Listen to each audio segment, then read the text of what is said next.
It's time for editor's cut, and high time. And you know, we are truly digital, Samina, because somebody requested us, or rather spoke about us in a tweet, that why don't we do an earnings review of sorts on the 16th. Now we can't do the whole thing, but I'd love to ask Agam.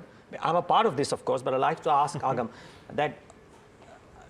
Agam, it's great that Aniket asked us to do this, and we are picking up specific pockets of earnings to be discussed in the session today.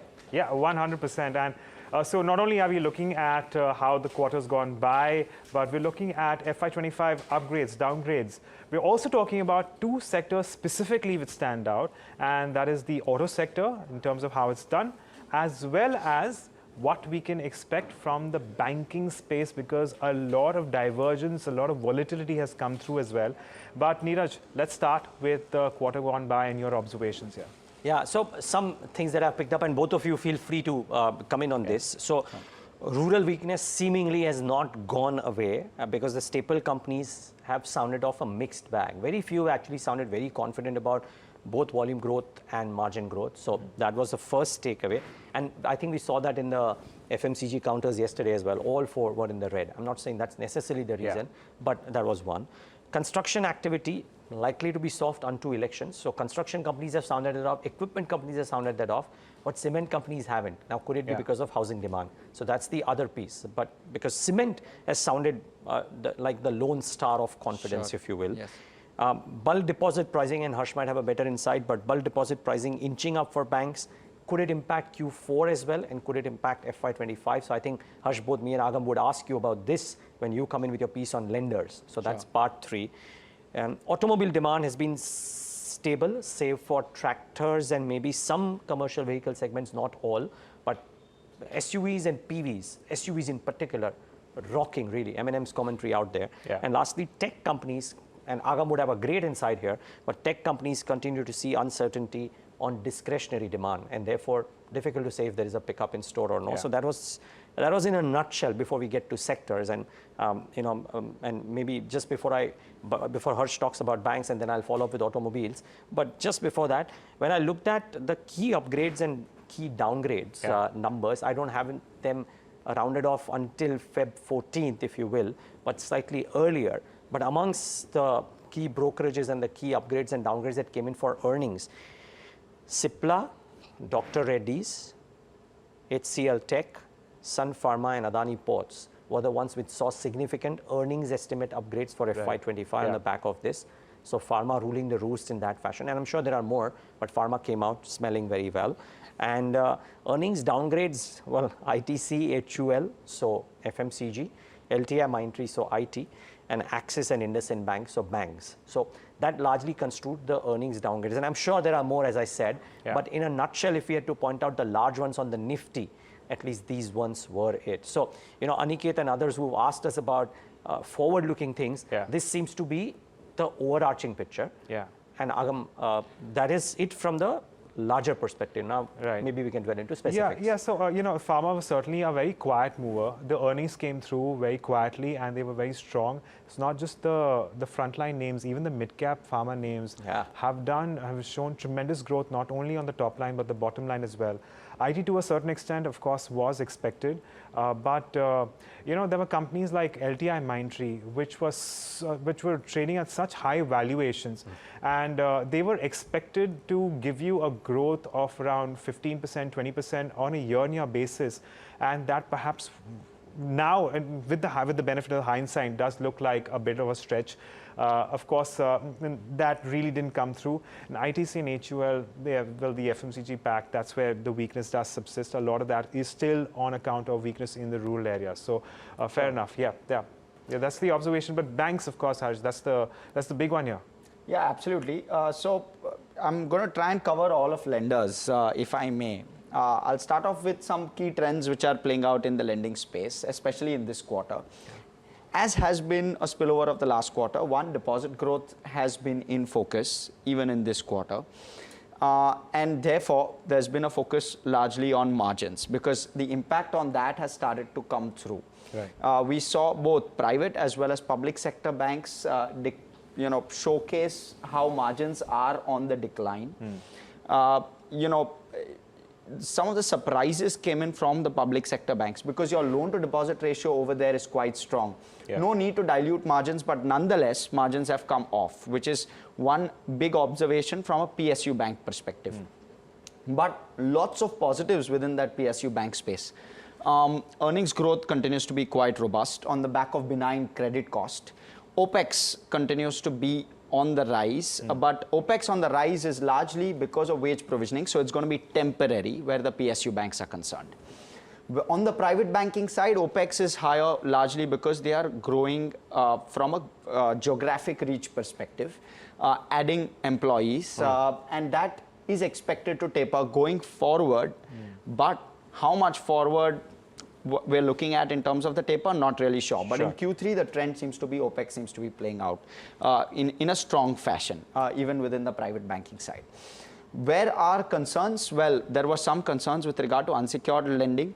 That particular piece continues to be a piece of the puzzle which isn't fully solved yet because growth continues to remain quite robust over there.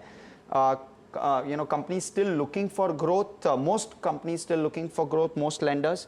But at the same time, there is some bit of concern with regard to rural B2C, where Bajaj Finance came out and suggested that there is some amount of delinquency and some amount of stress there. And if BAF is saying people should take notice Yes, people should take cognizance of it. And they've been saying it in the last 2-3 quarters. It's not new. But that's where it is. But growth continues to remain robust. Someone like a Kotak came out and said, we'll still continue to do unsecured in a big way. They've grown unsecured mix from 7% just maybe 4 quarters back to 11.5 now to 15. And that is supporting margins. So a lot of these trends kind of playing out.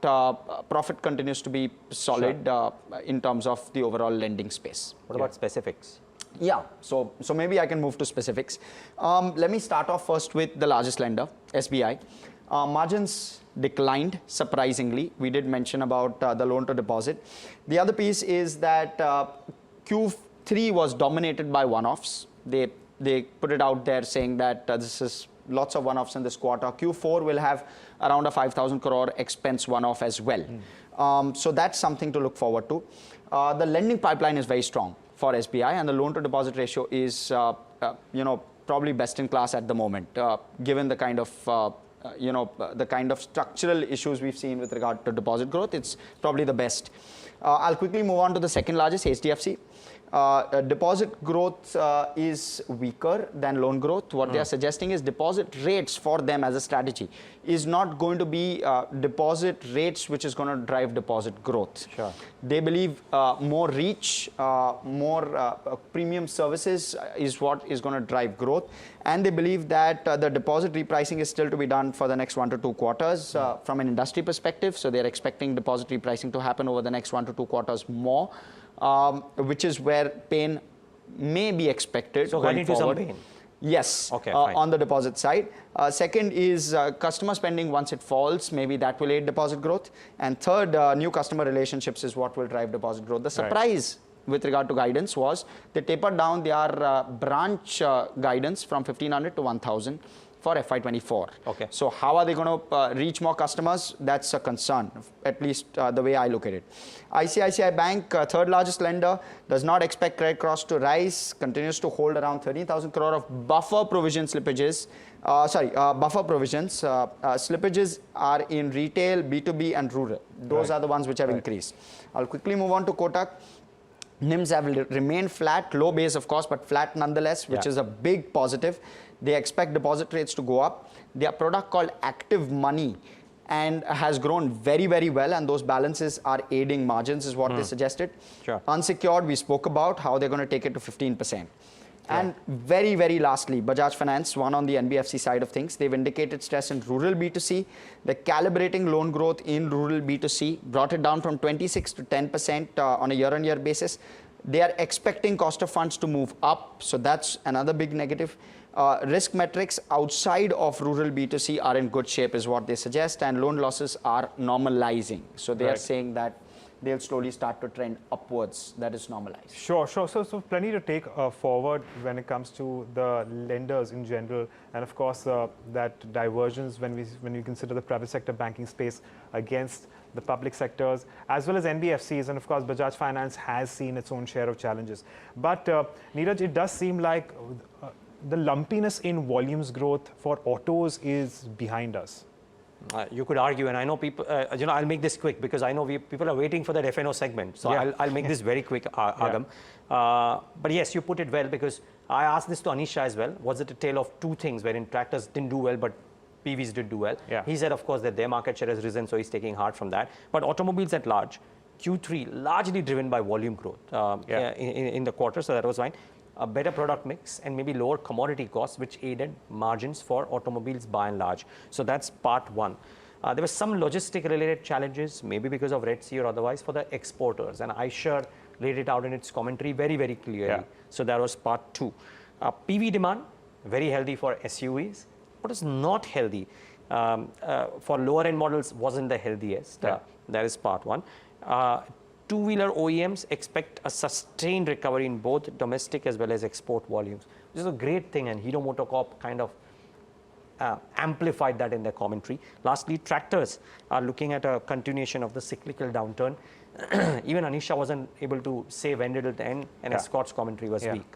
So that was the overall. And very quickly to specific companies, because viewers need takeaways. Hero, they have said that the two-wheeler industry revenue should grow in double-digit in FY25. Hero expects to outperform the industry, so more than double-digit, which probably implies market share gains, and they expect margins to be on a gradual uptrend. Maybe because of pricing power. So Hero commentary looks fabulous. The stock has run up and all that, but the commentary was very strong.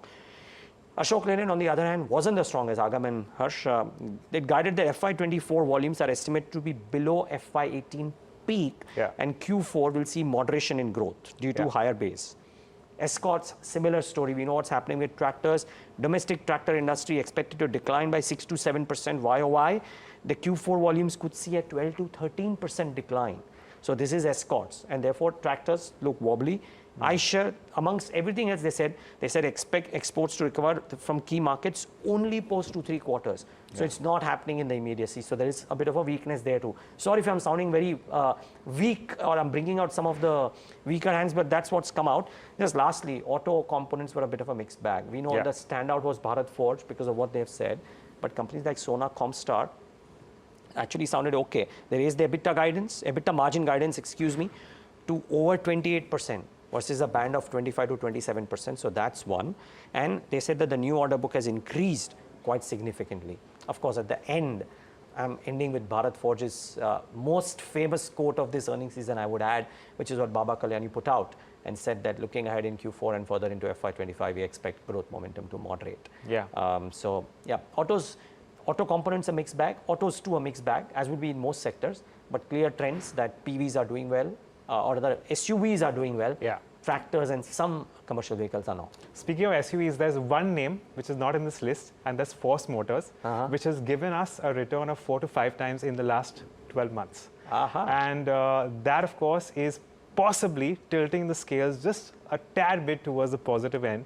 And of course, it's also gained as much as 25% just in the last 3 sessions. Wow. So Force Motors, Force Motors, yes. So forceful move. Absolutely, yes. So of course, SUVs, for good reason too, which is clearly pushing Force Motors upwards. But, well, thanks so much for that, guys. So there you have it. The update on how the quarter's gone by, and of course, a good insight coming in as far as the banking sector along with the auto sector that we've discussed in the show. And with that, it's a wrap on Editor's Cut.